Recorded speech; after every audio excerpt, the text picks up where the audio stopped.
Olá, meus queridos, tudo bom? Nós continuamos expondo o texto, o longo texto de defesa de Estevão diante dos seus acusadores.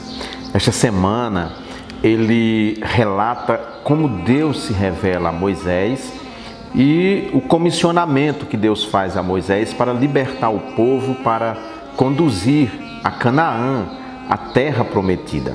Vejamos três momentos importantes desse texto que nós vamos trabalhar neste domingo, aqui durante o nosso culto. O primeiro ponto importante é que Deus se revela a Moisés. Como se dá essa revelação? Ela está no livro de Êxodo e Estevão traz aqui de volta esse assunto, ainda fazendo a sua longa defesa. Passados mais 40 anos, apareceu-lhe um anjo no deserto do Monte Sinai, numa chama de fogo em uma sarça. Vendo isso, Moisés admirou-se com a visão e, aproximando-se para observar, ouviu a voz do Senhor. Eu sou o Deus de teus pais, o Deus de Abraão, de Isaque e de Jacó. Moisés ficou trêmulo e não ousou olhar. É muito bonito o texto original lá em Êxodo, né? Moshe, Moshe, Rié, Axé, Rié. Quando Deus se apresenta, quando Moisés pergunta de quem se trata e Deus então se apresenta a Moisés, lhe revelando o nome pelo qual ele ficará conhecido em toda a Escritura. É um texto bonito, fascinante. Estevão aqui recorre ao texto grego da Septuaginta, com algumas variantes em relação ao texto hebraico. Mas ele, sobretudo, desde o início de sua argumentação, está mostrando aos seus acusadores que Jesus é o novo Moisés, e assim como os antigos rejeitaram a Moisés, aqueles que o acusavam estavam rejeitando ao Senhor Jesus, ele sim, o verdadeiro libertador do seu povo. Um segundo ponto interessante é que mostra como Deus se compadece do seu povo que sofria as agruras da escravidão no Egito. Ele diz: vi com atenção a aflição do meu povo no Egito, ouvi os seus gemidos e desci para livrá-lo. Agora, pois, vem e eu te enviarei ao Egito. Moisés está em Midian, onde se exilara depois que saiu do Egito. Ele ficou 40 anos no Egito, 40 anos em Midian. É assim que Estevão faz a divisão da vida de Moisés, 120 anos. 3 períodos de 40 anos. E ali então, no Sinai ou no Horebe, Deus lhe aparece numa sarça ardente, uma sarça que não se consumia. Moisés fica deveras admirado, porque a sarça não se consumia, quanto mais queimava.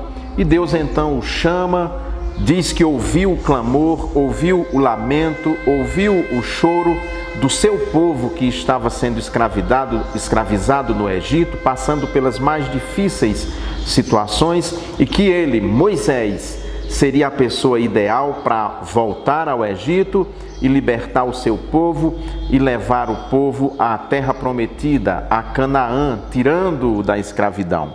Mas o mesmo texto mostra que aquele povo rejeita Moisés, assim como estavam rejeitando ao Senhor Jesus. Diz assim: foi a ele que os nossos pais não quiseram obedecer, a Moisés. Pelo contrário, rejeitaram-no e, na verdade, desejavam voltar para o Egito. Pedindo a Arão: faze-nos deuses que possam ir à nossa frente, porque não sabemos o que aconteceu a esse Moisés que nos tirou da terra do Egito. Esse episódio se dá quando Moisés fica um período de 40 dias no Sinai, quando ele recebe a lei, e o povo fica agoniado, sozinho, sem Moisés descer, e pede que Arão faça um bezerro de ouro, que era um símbolo de um Deus falso que os hebreus conheciam lá do Egito, e a região do Médio Oriente, do Antigo Oriente, era uma região que adorava ídolos, e muitos dos quais representados por um bezerro ou por um touro, por exemplo.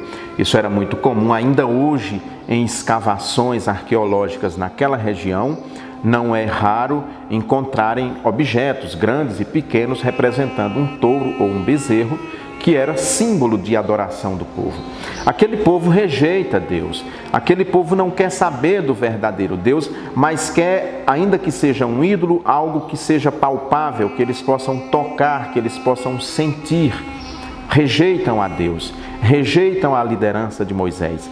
E agora repetiam essa mesma rejeição, rejeitando o Filho de Deus que viera para os salvar. Estevão, o tempo inteiro, está traçando um paralelo entre Moisés e o Senhor Jesus Cristo e mostrando aos seus contemporâneos que eles agem como agiram os seus antepassados. E você? Continua agindo como agiram nossos antepassados, rejeitando ao Senhor Jesus? Ou você está disposto e disposta a abraçá-lo em fé e fazer dele o seu único e suficiente Salvador? Eu quero convidar para você participar do nosso culto, seja aqui na nossa igreja, participando conosco, ou através da internet, porque o nosso culto tem transmissão online todos os domingos às 7h30 da noite.